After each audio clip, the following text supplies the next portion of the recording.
I am Isaiah Coleman. I'm 70 years old, and I just buried my only son. But the dirt wasn't even settled on his casket when my daughter-in-law Brenda gave me 30 days to get out of my house. The house I built with my own hands. She thought I was just a broke, heartbroken old man. She thought she had won. I just smiled, packed a small fishing bag, and left. She never should have underestimated me. Because the next morning she didn't get a realtor. She got the Atlanta police. Before I tell you exactly how I unraveled her web of lies, please let me know in the comments where you are watching from. And please like and subscribe to this channel if you believe that justice must always be served no matter how long it takes. The cold November wind at Westview Cemetery cut right through my thin suit, but it was nothing compared to the ice in my heart. I stared at the polished wood of the casket as it was lowered into the red Georgia clay. Andre, my son, 42 years old, years gone. My hands wouldn't stop shaking. 42. How does a healthy 42-year-old man just die? A sudden heart attack, the report said. My mind just couldn't make it fit. Andre was a mechanic, a good one. He had strong hands that could fix anything. He'd changed the oil in my truck just 3 weeks ago, laughing as he lifted the engine block like it was nothing. He didn't have a weak heart. He had the strongest heart I knew.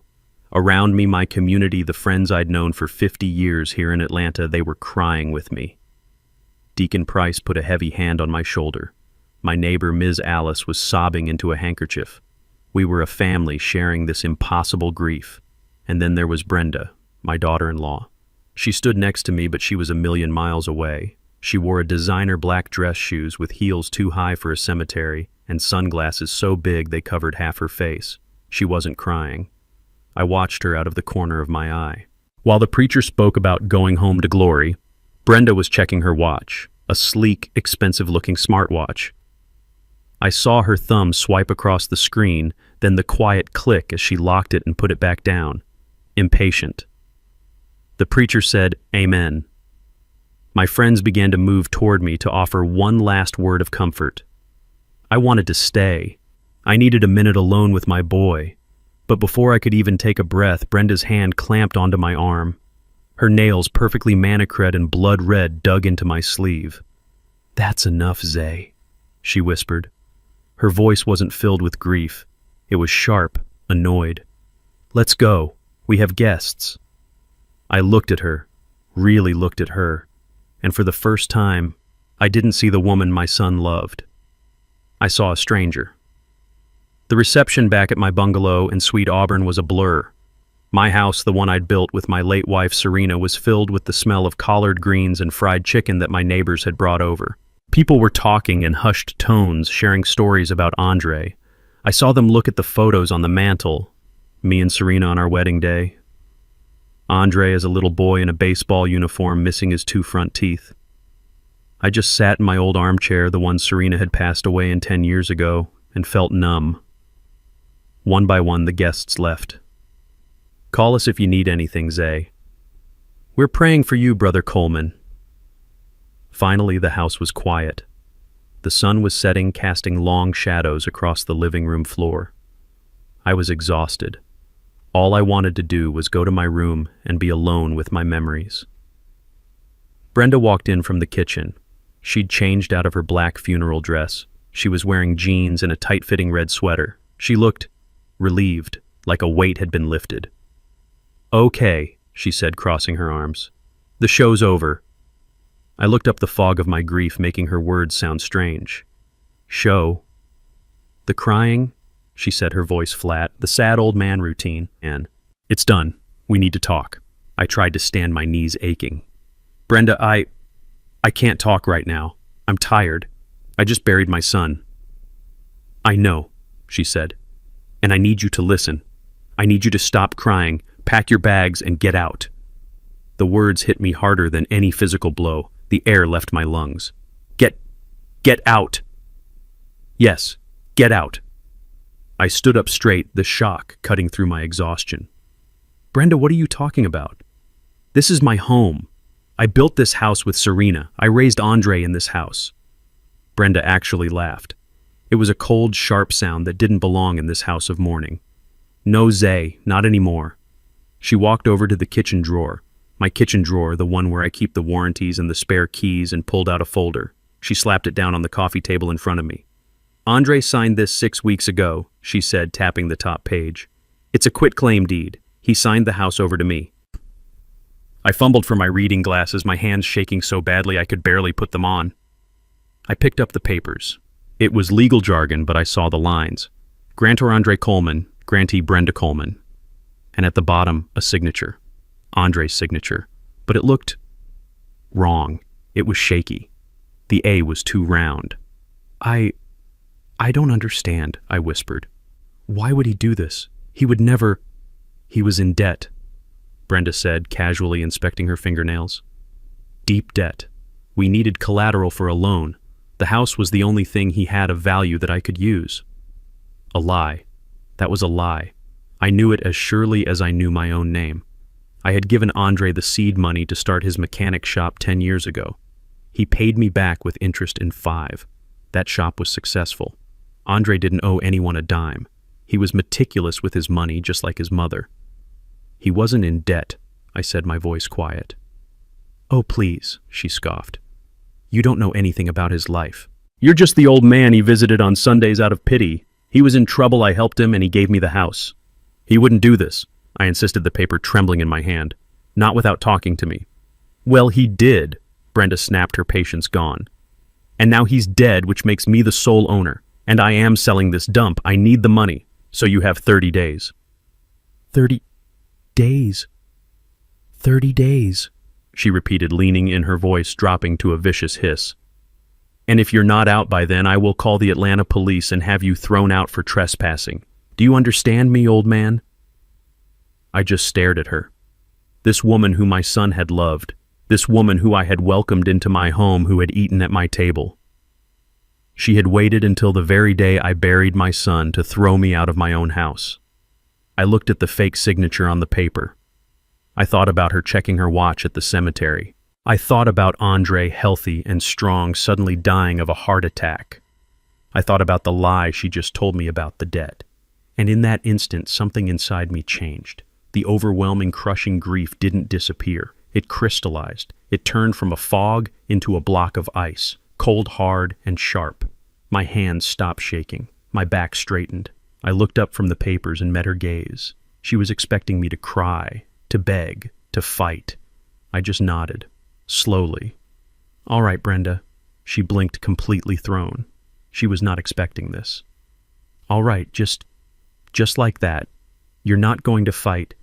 If that's what the paper says," I said, my voice empty and flat, "then that's what it is." "Good," she said, trying to regain her footing. She looked relieved, but also confused. "So, 30 days. I want you out by the 1st of next month." I shook my head. "I don't need 30 days. I turned and walked past her toward my bedroom. She followed me, her brow furrowed. "What are you talking about?" I went to my closet. I pushed past my church suits and my work shirts. In the very back, under an old quilt Serena had made, was a small, worn canvas duffel bag, the one I always kept packed for my fishing trips up at Lake Allatoona. I pulled it out and placed it on the bed. Brenda's eyes went wide. What? What is this? Were you planning on leaving?" I zipped the bag. It was already packed with a change of clothes, my shaving kit, and a small, hard-bound ledger. I walked back into the living room. "Brenda," I said, my voice quiet, "you have no idea what you've just done." I walked to the front door. "Wait!" she yelled, and for the first time I heard a flicker of panic in her voice. "Where are you going? You can't just leave. What am I supposed to tell people?" I stopped at the door, my hand on the knob. I turned and looked back at her, standing in the middle of the house. Serena and I had built the house she had just stolen. I gave her a small, sad smile. "I have things to do." I stepped out onto the porch into the cool night air. I pulled the door shut behind me, the familiar click echoing in the silence. I didn't look back. I heard the sound of the deadbolt sliding into place behind me. I walked down the steps onto the sidewalk of the street I had lived on for 50 years. I heard Brenda laugh through the closed door, a high-pitched, victorious sound. "Fine, go, good riddance." She thought she had won. She thought the old man was broken and defeated, wandering off into the night. She had no idea that I wasn't wandering. I was walking toward a plan. She thought she had just inherited a small house. She had no idea she had just declared war on a man who owned half the block. I didn't go to the police. Not right away. I had a much more important stop to make. But I did make one phone call before I went to sleep in a clean, quiet hotel room. I called Kendra Hayes, my lawyer, the woman who had managed the Serena Coleman Trust for the last 10 years. I told her everything. What Brenda said, the fake document, the 30-day threat. Kendra is not a woman who wastes time. She said, "Go to sleep, Zay. I'll handle the morning." And she did. Brenda probably slept better than she had in months there in my bed, in the bed I had shared with Serena. She must have woken up feeling like a queen. She probably thought I was sleeping on a park bench or in some downtown shelter, a broken old man with nowhere to go. I can see her walking through my house like she owned it, touching my wife's photographs, mentally measuring the walls for her new furniture. She made herself coffee in my kitchen. She used Serena's favorite mug, the one with the little blue flowers that Andre had given her one Mother's Day. She sat at the table I built with my own hands, put her feet up on the very chair Andre used to sit in, and she made the call she'd been dying to make. I can hear her voice now, all sugar and business. "Yes, hello, is this Atlanta Premium Realty? I'd like to list a property for immediate sale. It's in the Sweet Auburn district, a lovely vintage bungalow. Yes, it's vacant as of last night. The previous owner is gone." Gone. Just like that. Like I was a piece of trash she'd finally managed to take to the curb. She was probably smiling, calculating the value, imagining the money hitting her bank account when the knock came. It wasn't a polite knock. It wasn't a neighbor bringing a condolence casserole. It was the kind of knock that doesn't ask. It demands. 3 heavy, solid raps on the doorframe that you feel in your chest. She was annoyed. I'm sure of it. She stomped to the door, ready to tell off whoever was interrupting her victory lap. She swung the door open. 2 Atlanta police officers stood on my porch. Officer Tyre, a tall brother with a face that had seen too much, and Officer Grant, a sharp woman who looked like she didn't miss a thing. They were not smiling. "Ma'am," Officer Tyre said, his voice deep. "We're looking for a Mr. Isaiah Coleman." Brenda's smile was all arrogance. She leaned against the doorframe, the perfect picture of the new homeowner. "He's not here. He left last night. I'm the new owner of this property. Can I help you with something, officers?" Officer Grant looked past Brenda, her eyes scanning my living room, then looked back at Brenda. "New owner, that's interesting." Brenda's smile tightened. She didn't like that word. "Is there a problem?" "There might be," Officer Grant said, pulling out her official notepad. "We just received a formal complaint from Mr. Coleman's legal representative. The complaint is for illegal entry, trespassing, and unlawful occupation of this address." Kendra told me later that the blood drained from Brenda's face. All that smug confidence just evaporated. Illegal entry. What are you talking about? This is my house. My late husband left it to me. I live here. She was starting to sound hysterical. I bet my neighbor, Ms. Alice, was already peeking through her blinds. Good. Officer Tyre held up a hand, calm and steady. "Ma'am, we're just here to take a report about the occupation, but that's not the only reason we were dispatched." Brenda froze. I can see her now, her hand grabbing the door. What other reason?" Officer Tyre looked down at his report. "We also received a formal request filed this morning citing new evidence to open an investigation into the suspicious circumstances surrounding the death of Mr. Andre Coleman." That was the moment. The kill shot. Brenda stumbled back, grabbing the doorframe to keep from falling. Her face, Kendra said the officers told her, went perfectly ghostly white. All the lies, all the arrogance, all the victory, it all shattered right there on my front porch. "Suspicious," she whispered, a word she could barely get out. It was a heart attack. The doctor said so." "That's what the initial report says, ma'am," Officer Grant said, her voice like steel. "But Mr. Coleman's attorney seems to believe otherwise. We'll need to ask you a few questions. And ma'am, you probably shouldn't try to sell this house. It's considered part of an active investigation now." Brenda didn't say anything else. She just stared at them, her mind racing, finally understanding. The old man hadn't just wandered off to die. The old man hadn't gone to a homeless shelter. The old man had called his lawyer. The old man had called the police. The old man was fighting back. I wasn't at the police station. I wasn't sitting on a cold bench under fluorescent lights filling out forms. I was 40 floors above Atlanta. The offices of Hayes & Associates are on the top floor of the 1180 Peachtree building, all glass and steel looking out over the city I helped build. The world down there looked small, like tiny ants moving along a track. I sat in a high-backed black leather chair holding a cup of hot tea I didn't want. My hands were steady now. The shaking had stopped the moment I walked out of my house. Across the desk sat Ms. Kendra Hayes. She's 45, sharp as a diamond, and the only person on earth besides me who knew the truth about Serena's will. She was wearing a dark gray suit that probably cost more than my truck. She's my lawyer, my financial manager, and the closest thing I have to a daughter. Her father and I used to run these streets together. She was on the phone, her voice cold and precise. Yes, Officer Tyre, that's correct. Unlawful occupation, and yes, a formal request to investigate suspicious circumstances surrounding the death of the beneficiary, Andre Coleman. I understand. Please keep me informed of your interaction with the occupant. Thank you. She hung up the phone and swiveled in her chair to face me. A small, tight smile played on her lips. It wasn't a smile of humor. It was a smile of satisfaction. Well, she said, it's done. The police are on your porch right now, as you requested, just a preliminary visit. No arrests, not yet. She leaned forward. Brenda won't be sleeping well tonight. I nodded, taking a slow sip of the tea. It was chamomile. Kendra knew I couldn't handle coffee when my mind was racing. She had a paper, I said, my voice quiet, almost a whisper. She said Andre signed the house over to her 6 weeks ago. I looked at her, the question hanging in the air, the one I was terrified to ask. Did he, Kendra? Did my boy really sign it? 4. Kendra didn't answer right away. She turned to her large computer monitor. She typed in a password and the screen lit up. I've been busy since you called me from the hotel last night, Zay, she said. She clicked a file. A document appeared on the screen. It was the quitclaim deed. Brenda's name was listed as the grantee. Andre sent me a scan of this last week, Kendra said. He was confused. He said Brenda had asked him to sign it something about a bank loan. He wanted to know what it meant. So he signed it, I said, my heart sinking. Hold on. Kendra clicked again. A second document appeared next to the first. It was a copy of Andre's signature from his business license. She clicked again. A third document, Andre's signature from his passport. I sent Andre's scan to our forensic document examiner at 4 this morning. He owed me a favor. He just sent the report back. I leaned forward. I didn't need to be an expert to see it.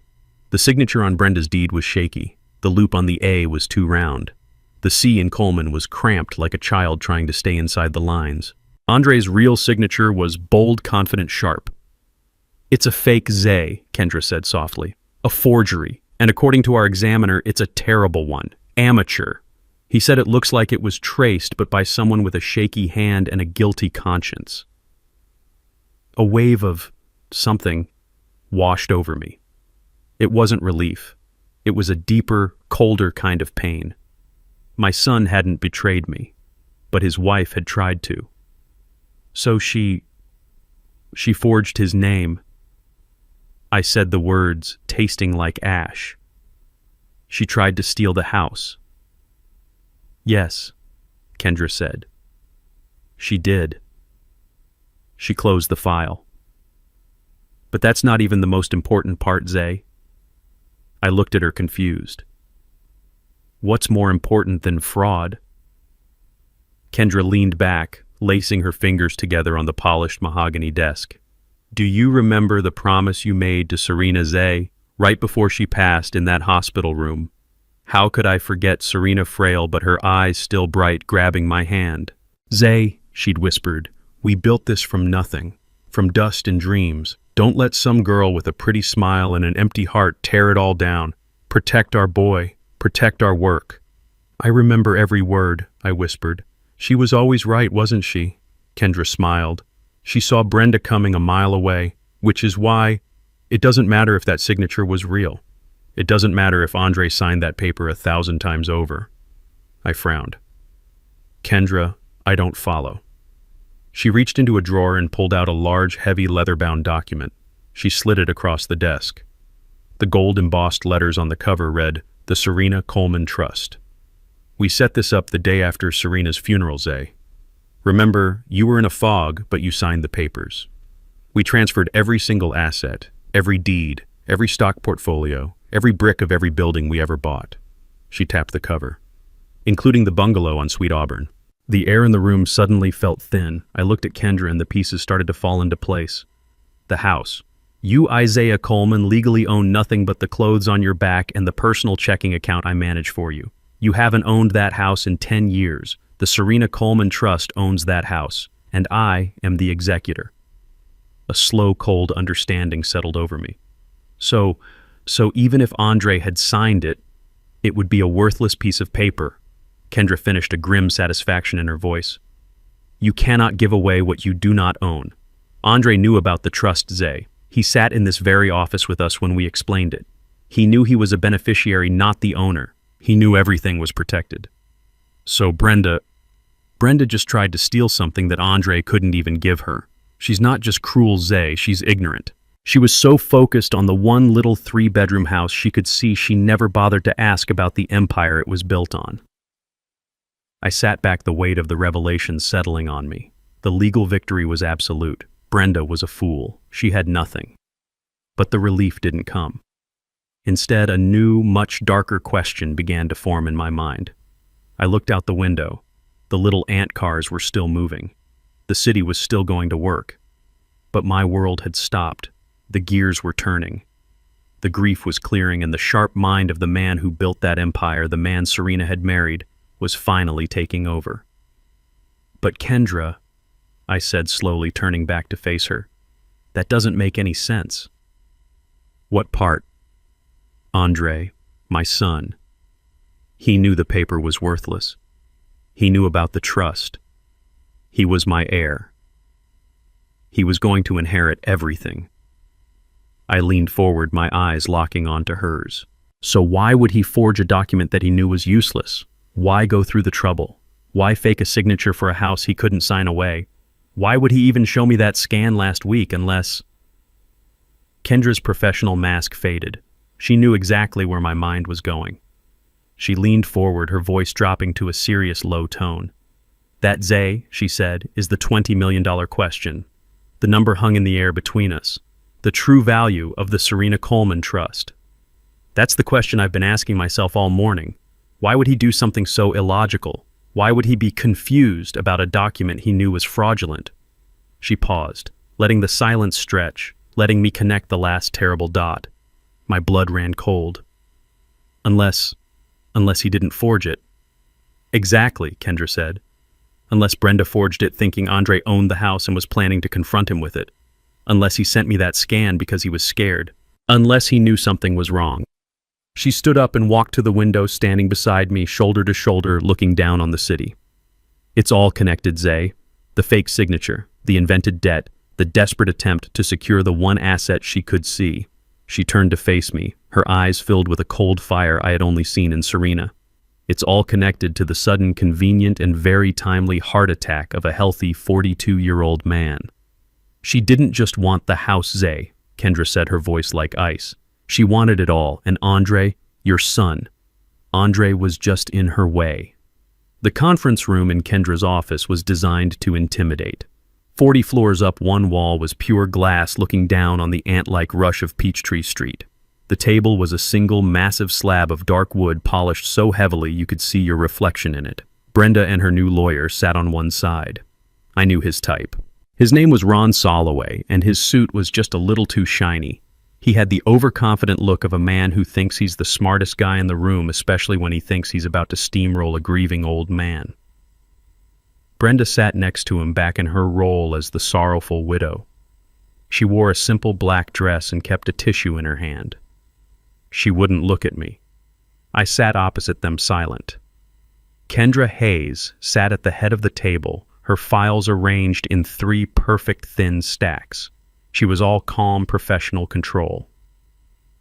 Ron Soloway cleared his throat, a loud, self-important sound. Let's make this simple, he said, sliding a copy of the quitclaim deed across the table. It slid to a stop right in front of me. My client, Mrs. Brenda Coleman, is the legal and rightful owner of the property at 412 Sweet Auburn Avenue. Here is the deed signed by her late husband, Mr. Andre Coleman, 6 weeks prior to his tragic passing. He leaned back, lacing his fingers over his cheap suit. Frankly, we are appalled. We understand you're grieving Mr. Coleman, but you are leveraging that grief to harass a widow. It is despicable. Brenda let out a small, perfectly timed sob into her tissue. "We are here as a courtesy," Ron continued, his voice dripping with false sympathy. "We don't want to add to anyone's pain. But my client has been subjected to police harassment at her own home based on your false report. That ends today. If this harassment continues, we will not hesitate to file for a restraining order, and we will sue you for emotional distress. Now," he spread his hands wide, "what do you have to say?" I just looked at him. I didn't say a word. I just waited. Kendra smiled. It was a cold, polite, razor-sharp smile that didn't reach her eyes. "Thank you for that performance, Mr. Soloway," she said, her voice smooth as glass. "I appreciate the theater. Now let's talk about facts." And she slid a single-page document across the table. "This, she said, is an affidavit from Mr. Marcus Alvarez. He's a board-certified forensic document examiner, and he has already been retained as our expert witness." Ron's smug look faltered. He picked up the paper. "Expert witnesses are a dime a dozen. We can get our own." "Oh, I insist you do," Kendra said, her smile widening. "But please have your expert check the ink density. Have him look at the hesitation marks on the upstroke of the A in Andre. Have him note the pressure patterns which indicate a slow, deliberate tracing, not a fluid, natural signature." Brenda snapped, her voice high-pitched. "Andre was sick. His hand was shaky." Kendra raised a single, perfectly sculpted eyebrow. Was he sick 6 weeks ago, Mrs. Coleman? Because his co-workers at the mechanic shop all gave statements that he was lifting engine blocks just fine the day before he died. They said he was in perfect health." She leaned forward. "No, the signature on this deed is a forgery, and according to Mr. Alvarez, it's a very, very bad one." Ron Soloway scoffed, but I could see a bead of sweat on his temple. "That's a bold accusation. You can't prove that. It's his word against ours." "That's the funny part," Kendra said, her voice bright. "We don't have to." She let that sit in the air for a second. Ron looked completely lost. "What? I said we don't have to prove it's a forgery. I'll save you the trouble of hiring your own expert, Mr. Soloway, because even if that signature was 100% genuine, even if Andre himself flew down from heaven, sat at this table and signed it in front of all of us with a golden pen, it wouldn't be worth the paper it's printed on." Ron was now completely pale. "What are you talking about?"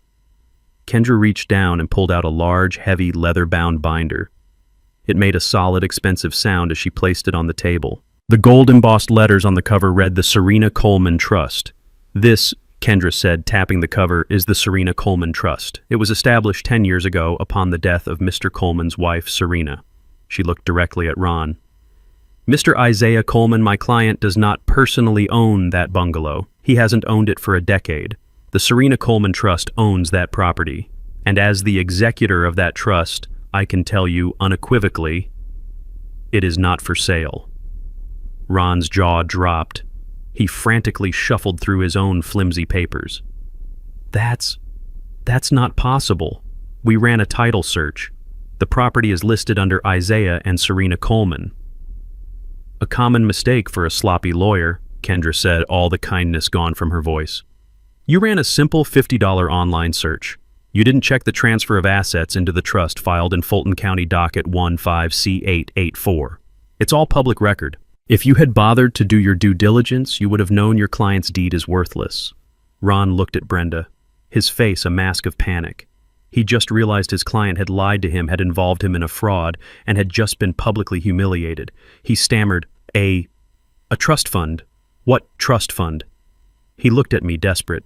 "He's just a carpenter. That's what my client said. Just a retired carpenter." Brenda couldn't hold it in. All the acting, all the fake grief, all the smug confidence.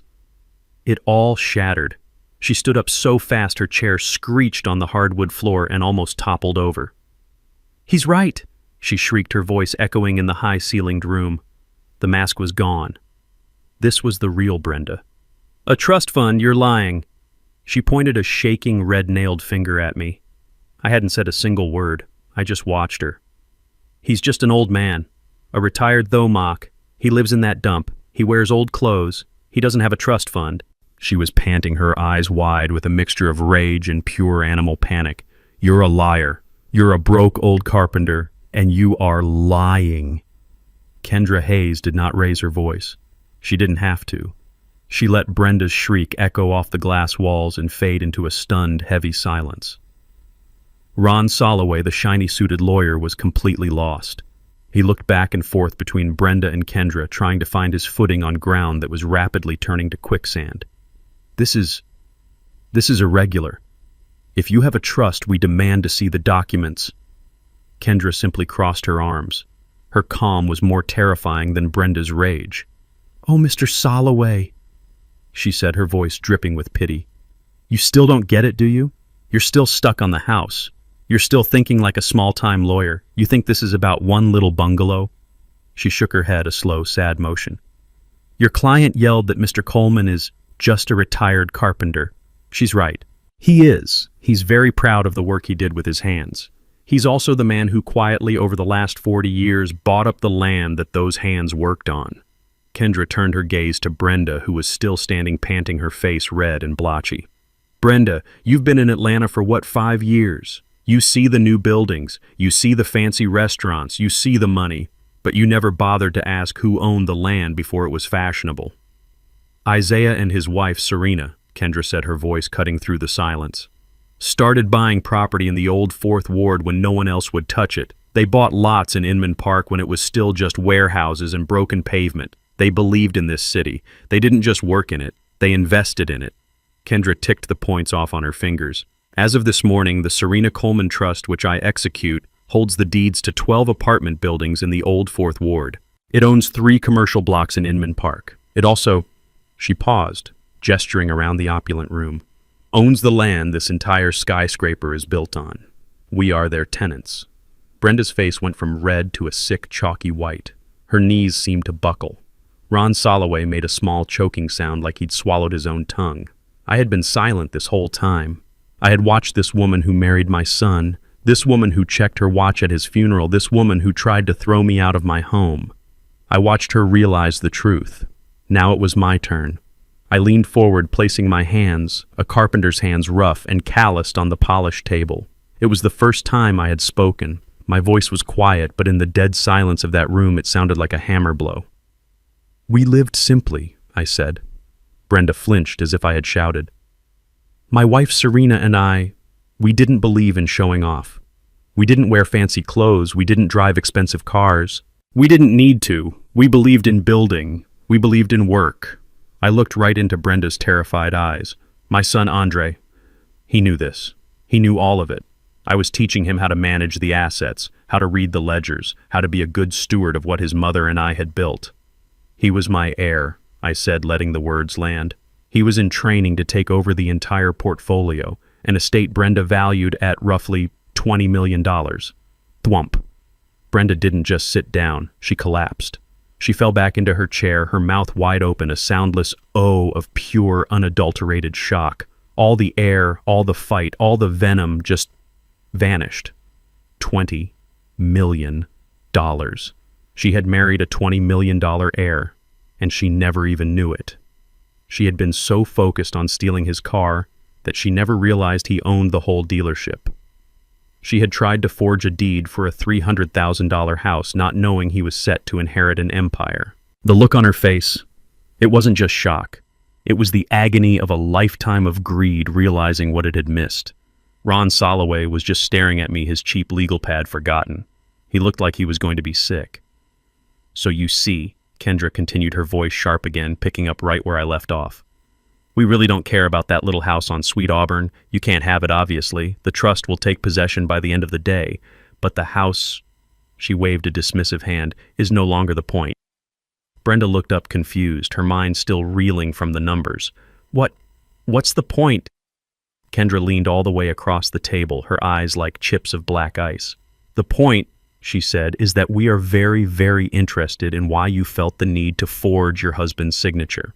We are very interested in why you lied to your own lawyer about non-existent debts. And we are extremely interested," her voice dropped to a whisper, "why my client's son, a perfectly healthy 42-year-old man, suddenly and mysteriously died of a heart attack, right after you realized you couldn't get your hands on his money."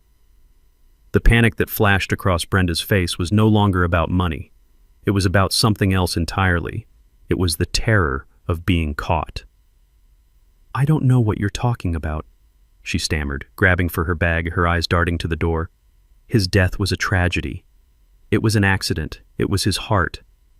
The meeting with Brenda and her lawyer had ended less than an hour ago. Ron Soloway had practically run out of the room, dragging a catatonic Brenda behind him. They didn't say a word. They just fled. Now Kendra's office was quiet again. The adrenaline of the confrontation had faded, leaving behind the cold, ugly truth. My son was dead, and his wife was almost certainly responsible. The door to the conference room opened and Kendra walked in, followed by a man I didn't know. He was a big man, built solid like an old oak tree. He wore a suit that looked like it had been slept in, but his eyes were sharp and intelligent. He looked like he'd spent a lot of time watching people and not missing a single detail. "Zay," Kendra said, "this is Malachi Rivers. Mal, this is my client, Mr. Isaiah Coleman." Malachi, or Mal as he introduced himself, shook my hand. His grip was firm, his hand as rough as my own. "Mr. Coleman, I'm sorry for your loss. Kendra tells me you're in a complicated situation." "Mal is the best," Kendra said, sitting down at the table. "He was a detective with APD for 20 years, homicide. Now he finds things for people like us. Things the police don't have time to look for." Mal nodded, taking a seat. He pulled out a small, worn leather notebook and a pen. He didn't say anything. He just waited, his eyes on me. He was a professional listener. I took a deep breath. It felt strange talking about my family this way, like a betrayal, but Andre was gone. The time for protecting feelings was over. This was about justice. "Brenda, my daughter-in-law," I started, my voice still rough. "She said Andre was in debt. That's why he supposedly signed the house over to her." Mal just nodded, writing. "Supposedly. It's a lie," I said. "My son Andre, he was a good boy. He was smart with his money. He built his own business from the ground up with a little help from me to start. But he wasn't reckless. He wasn't a gambler. He wasn't a fool." I paused, the next words hard to get out. "But he was blind when it came to her. He loved Brenda blindly. I told him. I warned him." I remembered a conversation last Christmas. Me and Andre in my workshop, the smell of sawdust in the air.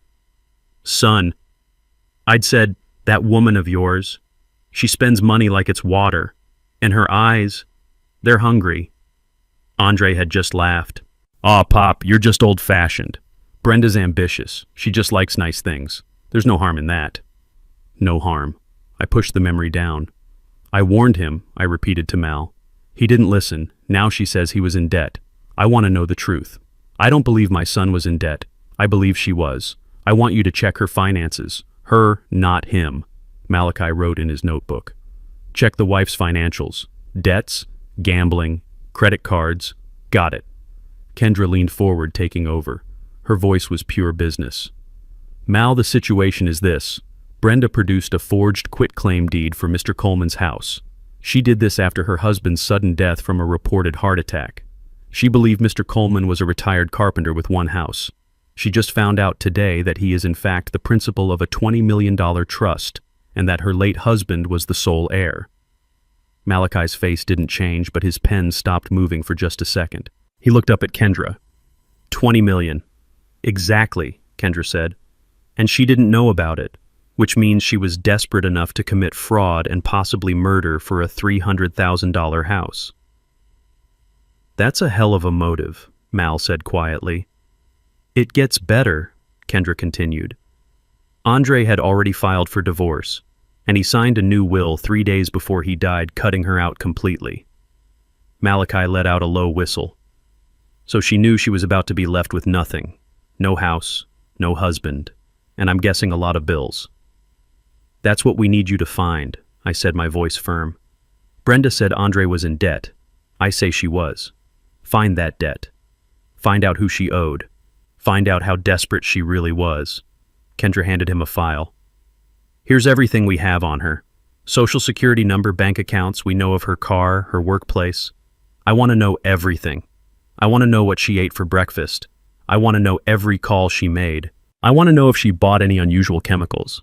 I want to know if she searched how to fake a heart attack on her computer.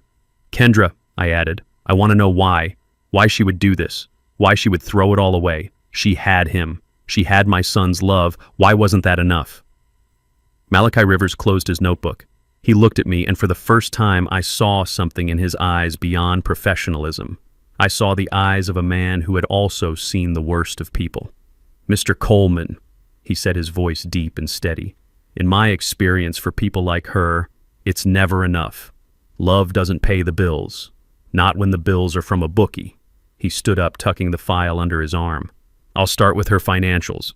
The gambling debts, the credit cards. Then I'll trace her movements for the last 2 weeks. Where she went, who she met. I'll pull the security footage from that gas station you mentioned, Kendra. I'll find her creditors. He looked at me. You're right, Mr. Coleman. Your son wasn't in debt. She was. And when you're that deep in the hole, you don't need a reason. You just need an opportunity. Kendra spoke. Find everything, Mal. I want enough evidence to bury her. This isn't just about a house anymore. I understand, Mal said. This is about murder. I'll be in touch within 48 hours. He nodded at me once, a sign of respect, and then he was gone. Kendra and I sat in the silence he left behind. The first step was done. The first stone was thrown. Now all we could do was wait for the ripples. He's good, I said. He's the best, Kendra replied. He'll find it. I looked out the window again. The city was still shining. It looked so peaceful from up here. But I knew that down there in the streets, I used to know a predator was walking free. A woman who had smiled at my son, and then I was sure had stopped his heart. She called me old man, I said quietly, mostly to myself. What? Kendra asked. Brenda. At the house after the funeral, she called me old man. She thought I was just a broke, sad old man. She thought I was weak. She thought I didn't know anything. She thought I was stupid. I turned away from the window and looked at my lawyer. A cold, hard anger was settling in my bones, giving me strength. She's about to find out how wrong she was. Kendra's office was quiet. 48 hours had passed since our meeting with Brenda. 48 hours of me pacing the floor of my hotel room, waiting. Kendra had been working, making calls, her voice a low, steady hum in the background of my grief.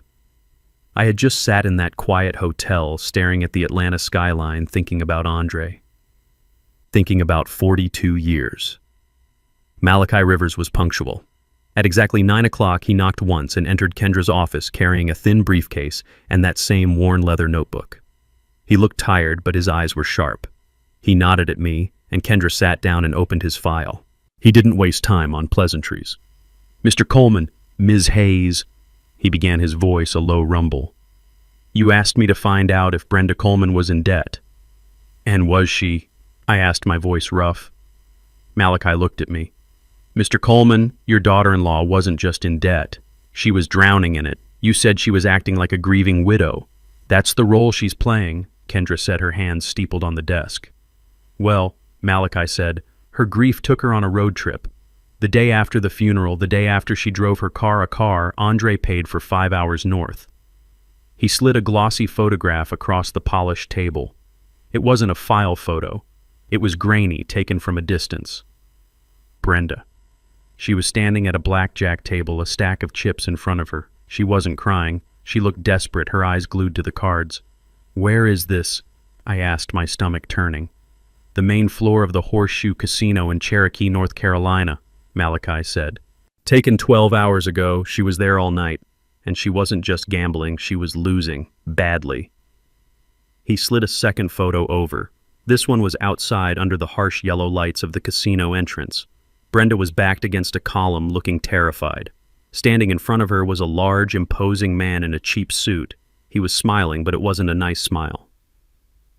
Who is that? Kendra asked, leaning in. His name is Slick Vinny Russo, Malachi said. He's not a casino employee, he's a loan shark, runs operations out of Marietta. He looked unhappy. My guy on the ground said she was begging for more time. She wasn't there for fun, Mr. Coleman. She was there to either pay up or beg. So I was right, I said, my voice heavy. She's in deep. You don't know the half of it, Malachi replied. He flipped open his notebook. You said she accused Andre of being in debt. That was the first thing I checked. He looked at me and his eyes softened for just a second. Your son, Mr. Coleman, he was clean, meticulous. His mechanic shop is fully in the black. His credit score was an 810. He had zero debt outside of his share of the property taxes, which were paid on time. He was a solid citizen. Just as we thought, Kendra said. But Brenda, Malachi continued, Brenda is a financial ghost, on paper. She has no official credit cards in her name, no car loans, no mortgage, nothing, which is strange for a 40-year-old woman in 2025. She always said Andre handled all the money, I murmured. He did, Malachi said. But not in the way you think. He was paying for her life, but he wasn't paying for her habits. I had to go deeper. I pulled records from offshore accounts, online sports betting sites based in Costa Rica, and that's where I found the real story. He turned a page in his notebook. Mrs. Coleman has 3 active high-interest lines of credit with offshore gambling sites. She's been kiting moving money between them to cover her losses, and she has been losing. A lot. For a long time. Kendra leaned forward, her voice like ice. How much, Mal? As of this morning, Malachi said, between the online sites and what my source says she owes Slick Vinny, she is $150,000 in the hole. $150,000. The room felt cold. Andre's entire life savings, the shop he built it, wouldn't even be enough to cover it. And Zay's trust, Kendra whispered, is worth $20 million. She was sitting on a gold mine and couldn't get a penny. It gets worse, Malachi said. She tried to touch it. I found 3 rejected loan applications from the last month. All attempts to get a home equity loan against your bungalow, Zay. All forged. All using Andre's name and social security number. The banks rejected them because the property isn't in his name.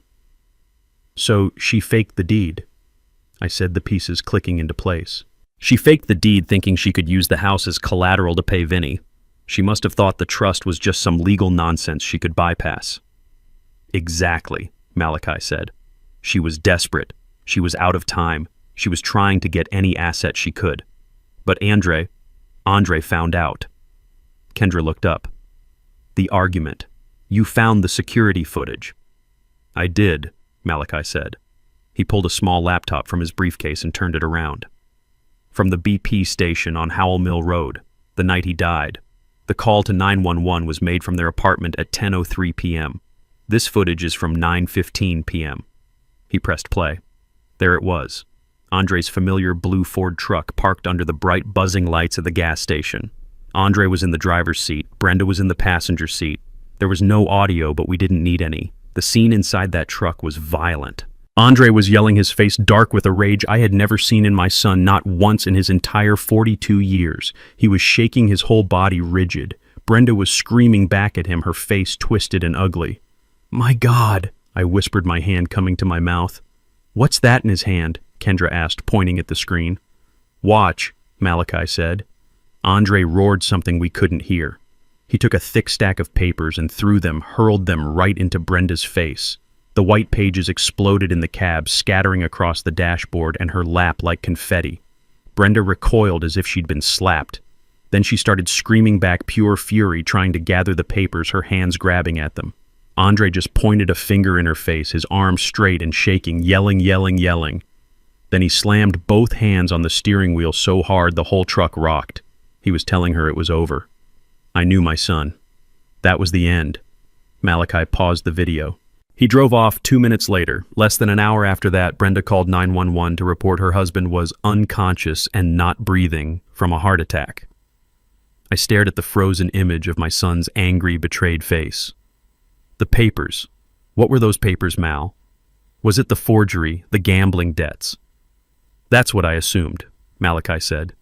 But the deed was just one document. The bank statements, maybe. But this was thick, at least 20-30 pages. It looked official. I was stuck. I spent all yesterday trying to figure out what those papers were.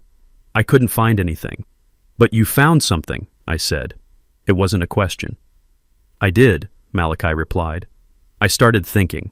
If Andre found out about the forgery and the $150,000 debt, what's the first thing a smart man does? He doesn't just yell at a gas station. He protects himself. Kendra's head snapped up. He calls his lawyer. Exactly, Malachi said. But he didn't call you Ms. Hayes. You managed the trust. This was marital. This was personal. A divorce attorney, Kendra whispered. Bingo, Malachi said. I ran a check on Andre's private cell phone records for the last 2 weeks. He made 3 calls to a number I didn't recognize. A private law office in Buckhead. A high-priced family law specialist named Maria Flores.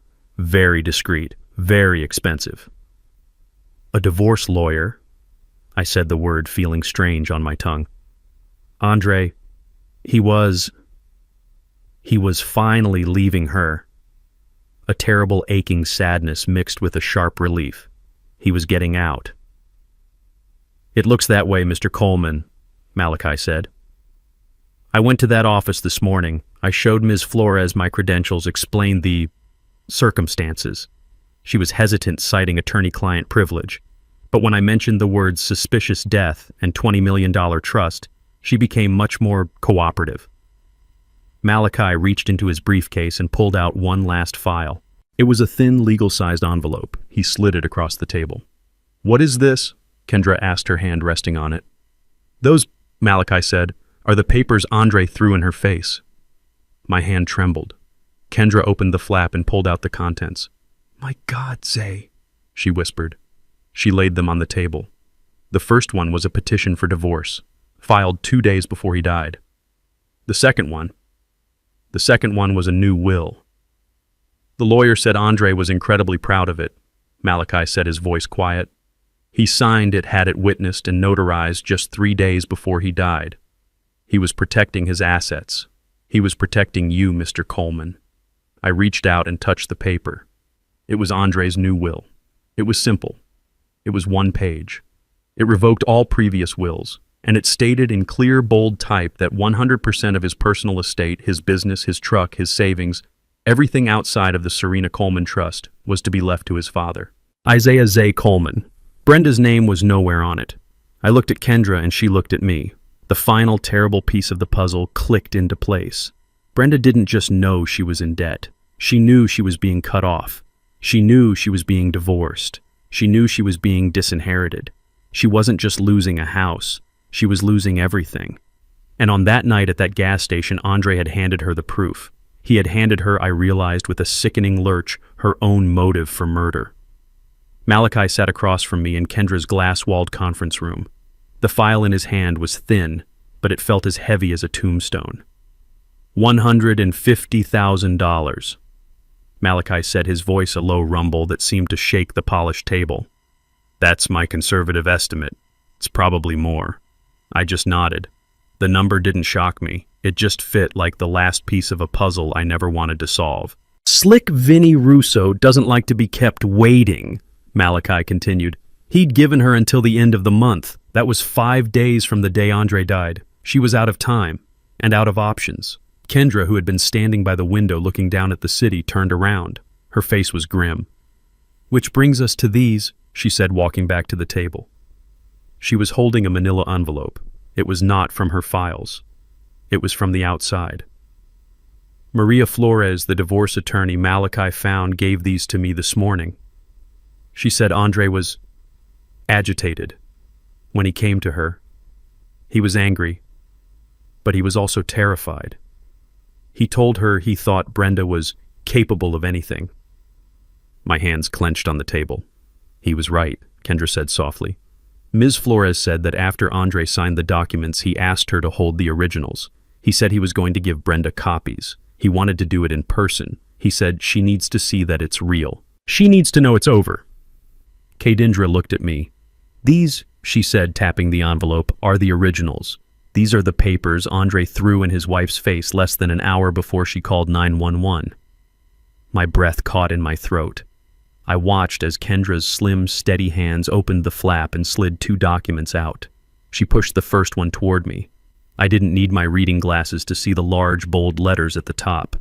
Petition for dissolution of marriage. I traced the names with my finger. Andre Coleman, petitioner. Brenda Coleman, respondent. I saw the date it was filed with the Fulton County Court, 2 days before he died. He did it. I whispered, a terrible, aching sadness washing over me. He was finally leaving her. He was getting out. He was Zay, Kendra said. He was getting out. He was protecting himself, and he was protecting you. She pushed the second document toward me. This one was different. It wasn't a court filing. It was simpler. I read the title. Last Will and Testament of Andre Coleman. I looked at the date. 3 days before he died. Signed, witnessed, and notarized in Maria Flores' office. My eyes scanned the text. It was short. to the point, just like my son. I, Andre Coleman, hereby revoke any and all former wills and testaments. I read the next paragraph. I give devise and bequeath 100% of my personal estate, including my business, Andre's Auto Repair, all bank accounts held in my name, my vehicle, and all personal effects, to my father, Isaiah Coleman. I read the paragraph again and again, looking for the name that wasn't there. Brenda's name was gone. She was completely, totally, and legally disinherited. The room was silent. The only sound was the distant hum of the city 40 floors below. I looked at the divorce papers. I looked at the new will. I thought about Malachi's words. $150,000. I thought about the forged deed. And I thought about that grainy video at the gas station. My son, his face dark with rage, throwing those very papers at the woman who was screaming at him. He wasn't just yelling at her, he was showing her. He was showing her the end of her entire world. I looked up at Kendra, the cold, hard certainty finally settling in my heart, sharp and heavy as a shard of steel. She knew, I said. My voice was no longer trembling. It was dead. That night, I said, in that truck she knew. She wasn't just losing a house she couldn't get. She was losing everything. I stood up the chair, scraping back, and walked to the glass wall. I looked down at the city, at all those moving cars, all those people living their lives not knowing what was happening up here. The divorce meant she got nothing from him in life. The will meant she got nothing from him in death. The debt meant her creditors were about to break her legs. She had nothing, I whispered. He had just handed her proof that she had absolutely nothing left to lose. I turned around and faced them. The grief was still there, a hot coal in my chest, but now it was surrounded by a cold, righteous anger. Kendra Hayes stood up, her face a mask of cold fury. "That's right, Zay," she said, her voice shaking with controlled rage. "This is no longer about a forged signature. This isn't about fraud. This isn't about a house." She walked over and put her hand on my shoulder. "This," she said, "is motive. This is premeditation. This is murder." Brenda was in my living room, my wife's living room, when the courier arrived. She was probably counting the minutes until she could sell Serena's antique furniture. She signed for the large legal envelope with an annoyed flourish, probably thinking it was just more paperwork from her own incompetent lawyer. She ripped it open with one of her long red nails. She pulled out the documents. I wish I could have seen her face in that moment. She read the first page. It was a formal notice from Kendra Hayes' law firm informing her that a civil investigation was underway regarding the fraudulent deed. She probably scoffed at that. Old news. Then she read the second page. It was a copy of the report from the forensic document examiner. It detailed in cold scientific language exactly how the signature was a forgery. It mentioned hesitation marks, unnatural pressure, and clear evidence of tracing. Her heart probably started to beat a little faster then. Then she read the third page. It was a sworn affidavit from Maria Flores, Andre's divorce attorney. It stated that Andre had retained her services to begin divorce proceedings. Brenda's breath probably caught in her throat. Then she read the fourth and final page. A certified copy of Andre's new will. The will that left her with nothing. Absolutely nothing. The papers must have slipped from her fingers. She wasn't just losing the house. She had already lost everything before Andre even died. The whole thing, her entire plan, had been for nothing. She was trapped. She was a self-confessed fraud. I can see her pacing the floor, panicking. The walls of my house closing in on her. She probably thought about the police, about the questions they asked. Suspicious circumstances. She probably thought about her debts. $150,000. Slick Vinny Russo. The end of the month was coming. She wasn't just going to be broke. She wasn't just going to be homeless. She was going to jail. And then she would have thought about Andre, about his death, about that heart attack. She would have realized that Zay and Kendra weren't just investigating the house. They were investigating her. They were looking for a murderer. She was completely and totally cornered. All the facts, all the money, all the law, it was all on my side. She had no way out. So she did what cornered animals do. She decided to bite. She couldn't fight me on the facts. The facts would put her in a prison cell for the rest of her life. She couldn't fight me with money. She just found out I had all of it and she had none. So she decided to fight me with the one weapon she had left, The one weapon she knew how to use. She would fight me in the court of public opinion. She would change the story. This wouldn't be about a grieving father seeking justice for his murdered son. Oh no, she was much smarter than that. She picked up her phone. Her hands were probably shaking, but not from fear anymore, from rage. She scrolled through her contacts past the loan sharks and the bookies until she found a name. Donnie Price, Channel 5 News. A local reporter she'd met at a party, once a man she knew was always looking for a juicy, sensational story. She took a deep breath. She closed her eyes, and when she opened them, she was no longer the panicked fraud. She was the grieving widow. She summoned the tears. She pressed the call button. Donnie, she whispered, her voice cracking perfectly. Donnie Price, it's Brenda. Brenda Coleman, Andre's wife. She paused, letting out a perfectly timed sob. Yes, thank you. It's just been a nightmare. Thank you for your card. Another pause. Donnie, I'm so scared. I didn't know who else to call. Something terrible is happening. It's my father-in-law, Isaiah Coleman.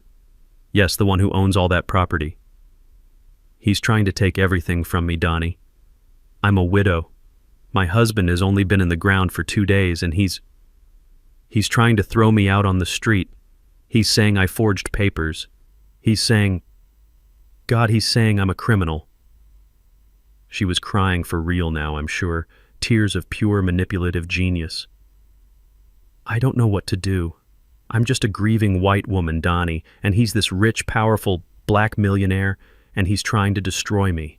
He's using all his money, all his lawyers, and I have no one. Please, can you just tell my story? She listened, then nodded, wiping away her fake tears. Yes, I can be ready in an hour. Thank you, Donnie. You're saving my life. She hung up the phone. The tears stopped instantly. Her face, I imagine, set into a mask of cold, hard calculation.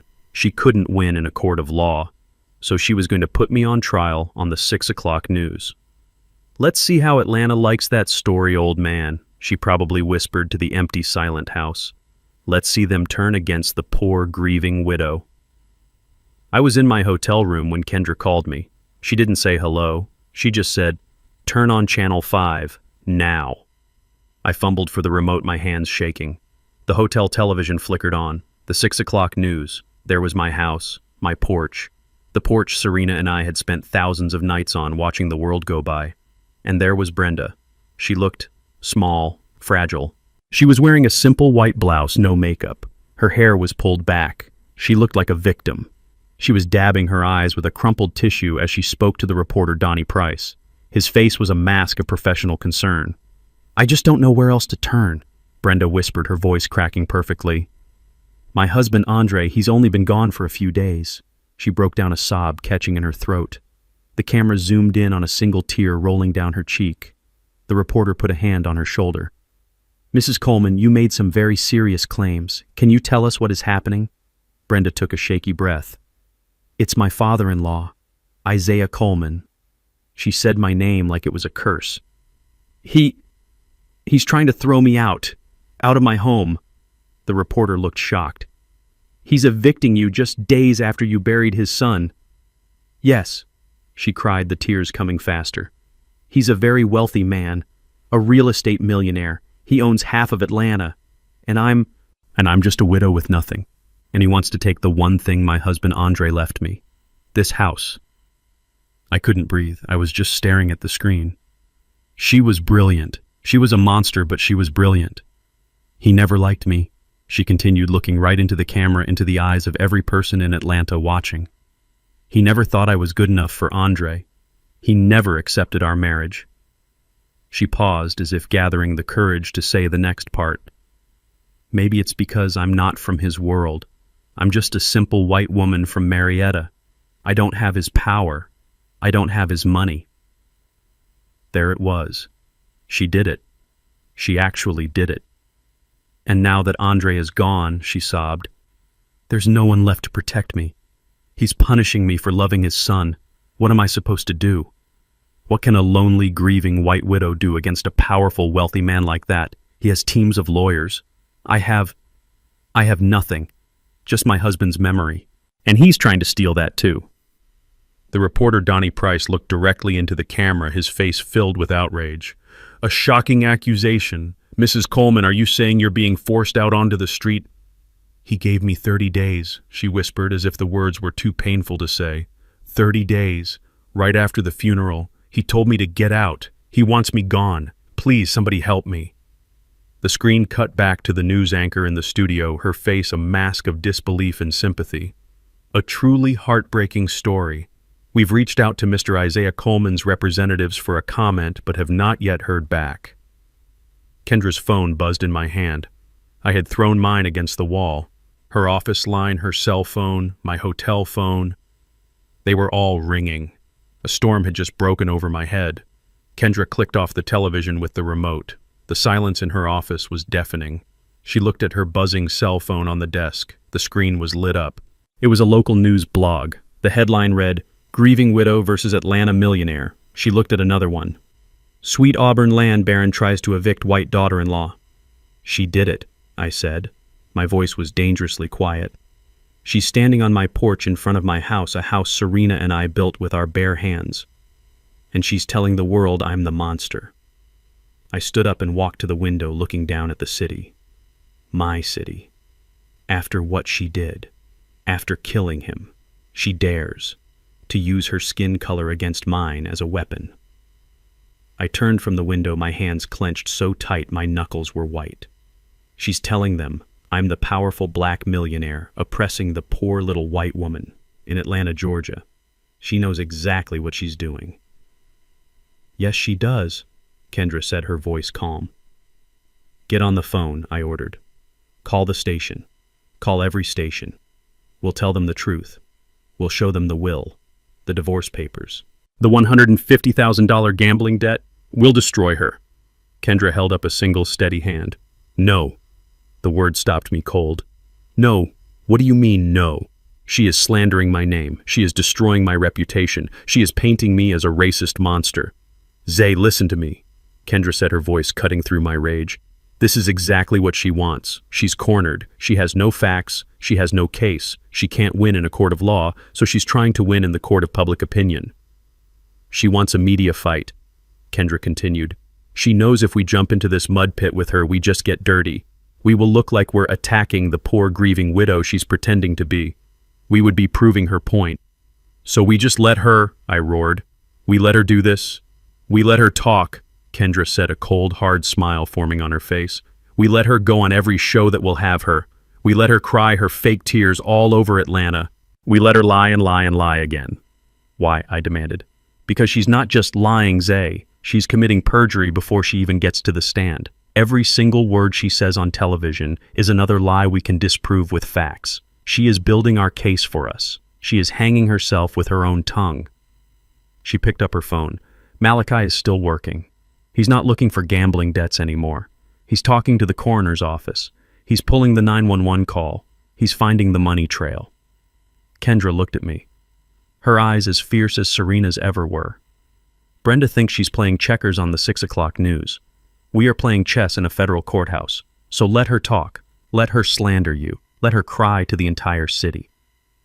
She walked over and stood next to me, shoulder to shoulder, looking out the window. "We will not respond on television, Zay. We will respond in court, with the forged deed, with the divorce papers, with the new will, with the gambling debts, and," she took a deep breath, "with the medical examiner's final report. And when we do, we will not just take back your good name, we will take away her freedom." I looked at the city lights twinkling on below. The rage in my chest slowly cooled, hardening back into that block of ice. She was right. Let her talk. The Fulton County Courthouse is a cold place. It's not like on television. The marble floors are worn and the air smells like stale coffee and floor polish. I sat on a hard wooden bench next to Kendra, wearing my Sunday suit, the one I buried Serena in, the one I buried Andre in. Across the room sat Brenda. She was back in her widow's costume, a simple black dress, a delicate veil covering her face. She held a tissue. She was performing. Her lawyer, Ron Soloway, was strutting in front of the judge's bench like he owned the place. He was performing too. The courtroom was half full. That reporter, Donnie Price, was in the front row, his pen ready. Brenda had made sure of that. Your Honor, Ron Soloway said, his voice booming in the quiet room. This is a tragedy, a simple, heartbreaking tragedy. He gestured dramatically toward Brenda, who produced a perfect, quiet sob on cue. We are here because my client, a grieving, penniless widow, is being harassed by this man. He pointed at me. Isaiah Coleman, a man who we have recently discovered is not a simple carpenter, but a wealthy real estate baron, a man of considerable hidden power. He let those words hang in the air. He was already playing his hand. This is a simple case of greed, Your Honor. Mr. Coleman is leveraging the death of his own son to persecute his daughter-in-law. And I must say, the racial undertones are disturbing. A powerful, wealthy black man using his teams of lawyers to intimidate and evict a grieving, vulnerable white woman from her home. I watched the judge, Judge Alston, an older black woman, sharp as a tack, with eyes that looked like they had heard every lie in the world. She didn't blink. She just looked bored. Ron Soloway continued his performance. My client is the victim here. All she wants is the home her loving husband gave her. This is nothing short of a public lynching, and we demand justice. He sat down, looking very pleased with himself. The reporter was scribbling frantically. Judge Alston looked at us. Her voice was tired. Ms. Hayes, your response. Kendra stood up. She was the picture of calm. Your Honor, Mr. Soloway is correct about one thing. This is a tragedy, but it is not the one he is describing. She picked up the forged deed. He has filed a suit to claim ownership of the property at 412 Sweet Auburn Avenue. He claims his client is the victim.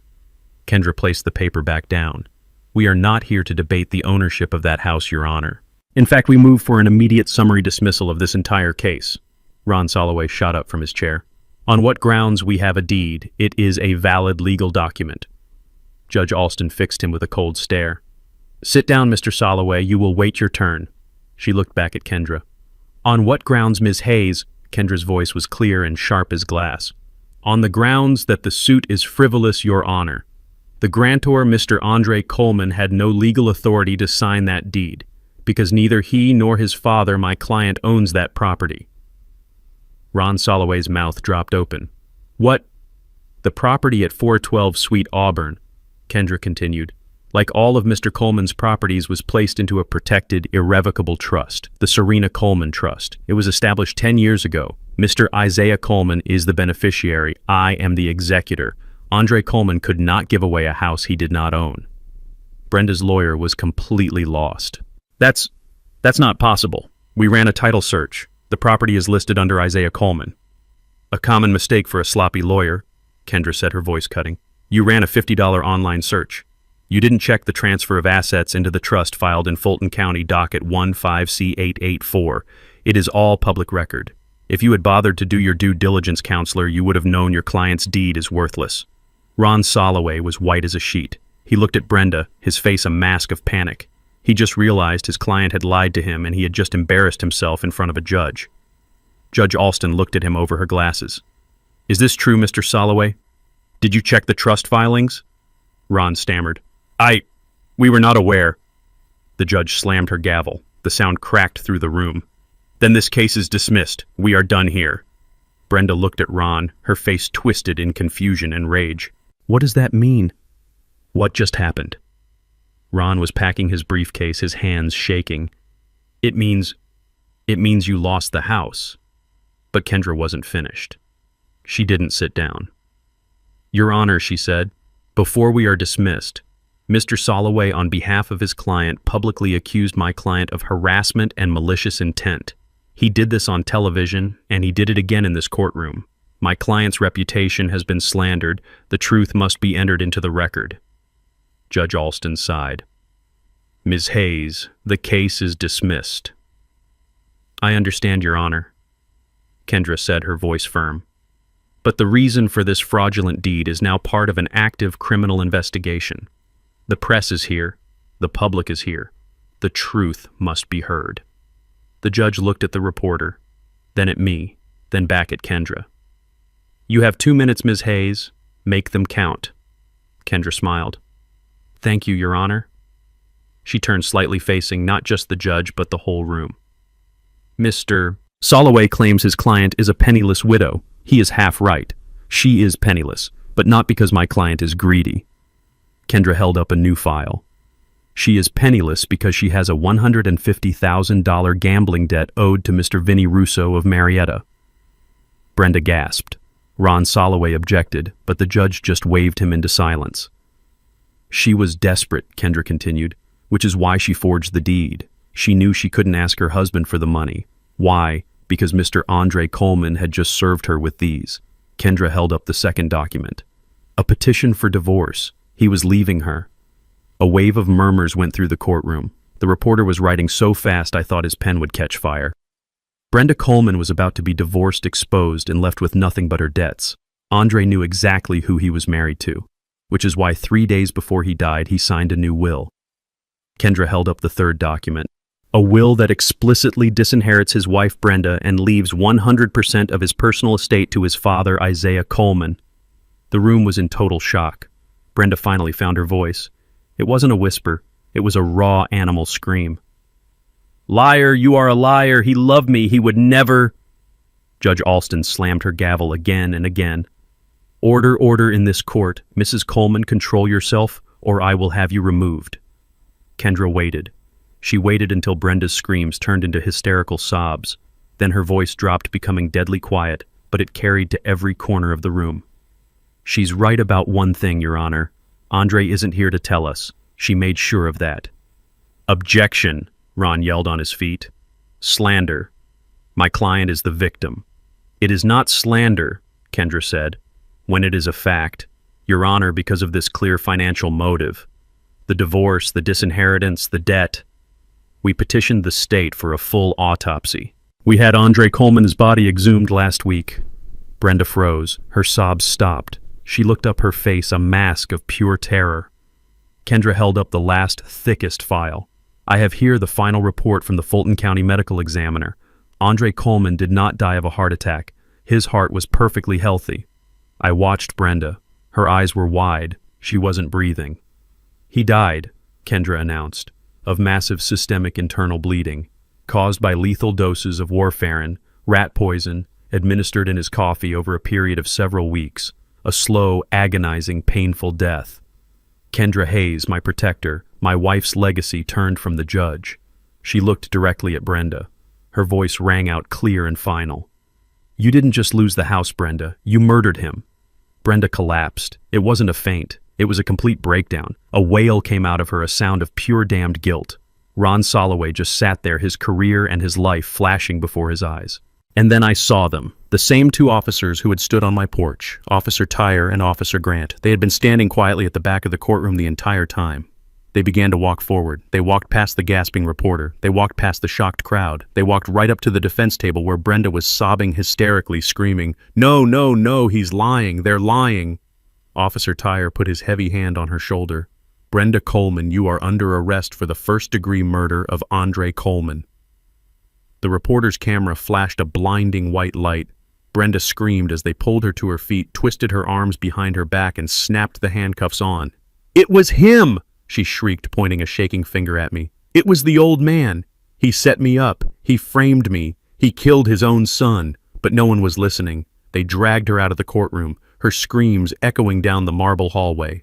I just sat there next to Kendra. I watched her go. I did not feel joy. I didn't feel relief. I just felt quiet. I looked at the empty chair where my son's murderer had just been, and for the first time since Andre's funeral, I felt the ice in my chest finally begin to melt. Justice Serena, I thought. I kept my promise. Justice for our boy. It was 3 months before I could walk back into my house on Sweet Auburn Avenue. 3 months of legal depositions, of signing papers, of listening to the ugly details of Brenda's appeals being denied. The media circus had finally died down. The cameras were gone. The house was quiet. Too quiet. I had asked Kendra to meet me there. The police had removed the tape weeks ago, but I hadn't been able to bring myself to cross the threshold. Today I finally did. It smelled musty, like a place that had been locked up with its grief for too long, but it was clean. Kendra had hired a service to come in and put everything back in order. She was sitting at the kitchen table, the one I built, sipping a cup of tea. She looked tired, but she smiled when I walked in. "It's good to see you home, Zay," she said softly. I nodded, my throat tight. I walked over to the mantel. The pictures were still there. Me and Serena on our wedding day. Andre, 7 years old, holding up a crooked birdhouse he'd made in my workshop, that big gap-toothed smile on his face. "She'll never get out, you know," Kendra said to my back. The state's case was airtight. First-degree murder with special circumstances of financial gain. They won't ever grant her parole. She's going to die in prison. I touched the frame of Andre's photo. A life for a life. Seems like a bad trade all around. I turned and sat down across from her.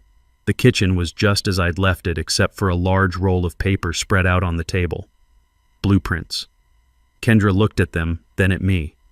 "So, what are you going to do now, Zay? With all of this?" "All of this," I repeated, looking around the small, simple room. This little bungalow was what Brenda had killed for, this little piece of wood and plaster. I looked back at the picture of my son. "The craziest part," I said, my voice rough, "the part I still can't get out of my head, is that she did all of it. The lies, the forgery, the poison. She did it all for this." I tapped the table. "This 3-bedroom house, maybe $300,000 on a good day." I looked at Kendra. She had no idea, did she? She was married to the heir of $20 million and she murdered him for pocket change. "She was ignorant, Zay," Kendra said. "And she was greedy. It's a bad combination." "All that money," I said, shaking my head. "All those years Serena and I worked saving, building, investing. All of it. And the only thing Brenda could see was the one thing right in front of her nose." I was quiet for a long time. The only sound was the clock on the wall, the same clock that had ticked through Andre's entire childhood. Kendra pointed to the blueprints on the table. "You've been busy." "I've been thinking," I said. "Thinking about what Serena wanted. Protect our work," she told me. I thought she meant I should protect the money, the buildings, the assets. But I was wrong. I've been wrong for 10 years. "What do you mean?" Kendra asked. I unrolled the blueprints. They weren't for a house. They were for a large, low-slung building. It had wide doors, high ceilings, and rows of workbenches. She didn't mean the money, Kendra. She meant the work, the value of it, the pride in it. I looked out the kitchen window, past my small yard, toward the neighborhood I'd lived in my whole life, toward the kids I saw on the corners with nothing to do, no place to go, kids who looked just like Andre did once upon a time. "Kendra," I said, turning back to her. My voice was steady now. "I want you to start the process. Begin liquidating the non-essential assets. Sell the commercial block in Inman Park and the apartments over on Edgewood. We have enough." Kendra raised an eyebrow. "Enough for what, Zay? You planning on moving to the Bahamas?" I smiled. The first real, genuine smile I'd felt in months. It felt strange on my face. "No, I'm staying right here. It's time to finally use the Serena Coleman Trust for what it was meant for." I tapped the blueprints. "I'm going to build a community center, right here in this neighborhood. A place for these kids. But not just a place to play basketball. I'm going to build a workshop, a state-of-the-art carpentry and mechanics shop. Free for any kid in Atlanta who wants to learn how to build something with their hands instead of just taking what isn't theirs." Kendra looked at the plans, then back at me, and I saw her professional mask melt away. I saw the kid who used to run around these streets with my son. She was smiling. "We'll teach them how to read a plan," I said, my voice growing stronger, a new purpose settling into my bones. "How to measure twice and cut once. How to respect the tools. How to feel that pride when you've made something real." "What are you going to call it?" she asked. I looked back at the mantel. At my boy, with his gap-toothed smile holding that crooked birdhouse. "We're going to call it Andre's Workshop." I looked back at Kendra. "Serena and I spent 40 years building our assets. It's time to stop building assets, Kendra. It's time to start building a future." If there is one thing I have learned from this nightmare, it is this: never underestimate the person who is quiet. The world is full of people like Brenda, who measure your worth by the shine on your shoes or the car you drive. They are loud, arrogant, and blind. But true strength, true wealth is built in silence. It is built on character, patience, and loyalty. Greed always overplays its hand and destroys itself. The truth, however, just waits patiently in the shadows, ready for its moment to be told. Thank you for listening to my story. Now I have to ask you, what would you have done if you were in my shoes? Would you have seen the warning signs in Brenda? Have you ever felt underestimated by someone who only saw the surface and missed who you truly were? Let me know your own story and where you are watching from in the comments below. Your stories give me strength. Please don't forget to like this video and subscribe to our channel so I can continue to share my journey with you.